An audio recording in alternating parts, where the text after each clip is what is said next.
I'm Amy Cherry. We left probably 5 minutes before he started shooting. A close call for Florida Congressman Ron DeSantis. He and Rep. Jeff Duncan left the congressional baseball practice in Alexandria, Virginia a smidge early to beat traffic. He also narrowly missed the harrowing moments when 66-year-old James Hodgkinson opened fire at the practice, critically injuring House Majority Whip Steve Scalise. I was playing third base. Jeff was playing shortstop. He was over by the third base dugout. Had we stayed and finished the practice, I think both of us would have been dead ducks. DeSantis, who spoke on the Sean Hannity show on WNZF, says he actually interacted with the gunman before he fired off at least 50 rounds into the group of Republicans who were practicing for a bipartisan charity game. He knew they were members of Congress, it seems like, but he wanted to know whether they were Republicans or Democrats. And I can tell you, Claudia Tenney got called. I just got a call about an hour ago. Someone said that they were glad it happened and hope Trump is next. So there's some really disgusting stuff. Hodgkinson later died. 2 Capitol Police officers were also hurt in the shooting. This portion of WNZF Local News, a service of the Daytona Beach International Airport. Fly to the Big Apple in a New York minute on JetBlue from the Daytona Beach International Airport.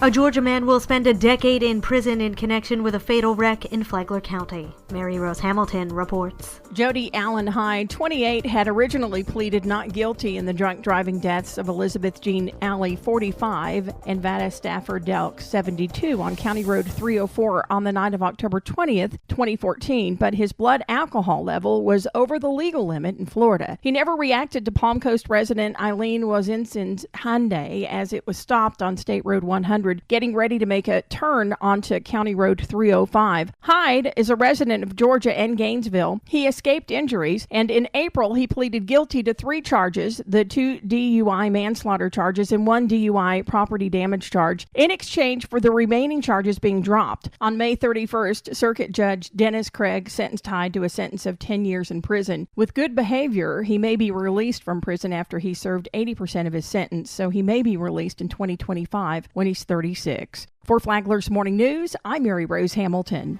You'll get to vote next year on whether the homestead exemption should be increased by another $25,000. Many local officials hope you vote no. Debbie Young has more. Palm Coast Mayor Melissa Holland says she thinks voters will approve the measure without knowing the consequences. The irony is they get the tax break, but we lose the revenue, which reduces our ability to provide the same level of service without raising taxes. So it's very strange, but it's what happens oftentimes in Tallahassee, that big disconnect. She says it's up to the city to make sure people have a clear idea of the impact their vote will have on the city budget before they ever cast that vote. We need to come up with some type of at least informational component for our residents when this ballot measure does come to them, to understand those consequences. That yes, maybe you'll get an individual very minuscule tax break, but collectively when this adds up to a revenue, you're talking a substantial hit to what we already have within our budget. And in fact, Finance Director Chris Quinn says if the exemption passes in 2018, the city would have to make up the difference by raising taxes, charging more in user fees, or cutting back on services. For Flagler's Morning News, I'm Debbie Young.